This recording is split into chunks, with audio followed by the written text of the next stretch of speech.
আমি যখন ভোট দিতে যাই তখন একজন জগন্নাথ হলের একজন জিএস প্রার্থী তিনি আমার কাছে ভোট চেয়েছেন। ভোট চাওয়ার পরে আমি তার কাছে কলম চাই যে আপনার ব্যালট নাম্বার কত, আমি একটু লিখি। উনি ভেবেছেন আমি ওনাকে হ্যান্ডশেক করার জন্য হাত বাড়িয়ে দিয়েছি। উনি বললেন যে আমি তোমার সাথে হ্যান্ডশেক করব না। আমি বললাম যে আমি আপনার সাথে হ্যান্ডশেক করতে আমি হাত বাড়াইনি, আমি আপনার কাছ থেকে কলমটা চেয়েছি। উনি আমার কাছে ভোটটা চেয়েছেন কিন্তু হ্যান্ডশেক করবেন না।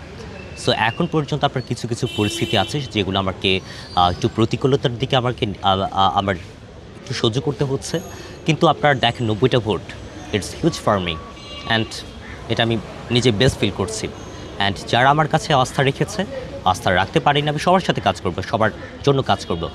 জগন্নাথ হলকে আমি কোনোভাবেই আমার প্রতিপক্ষ মনে করি না, বরং পরবর্তীতে সেটা যদি পড়ি তাহলে সেটা আপনার পলিটিক্যাল, সেটা অ্যাপলিটিক্যাল না, সেটা সাধারণ কেউ আমার ক্ষতি করবে না। বরং জগন্নাথ হলের অনেক অনেক সাধারণ শিক্ষার্থী, সাধারণ বলতে এখন তো অনেকে আবার অন্য মিনিংয়ে নিয়ে যায়, একদম আপনার ইন জেনারেল স্টুডেন্ট যারা আছে তারা আমার সাথে কথা বলতে আসে, তারা আমাকে প্রবলেমের কথা বলে। সো আমি অবশ্যই তাদের সাথে কাজ করতে চাই।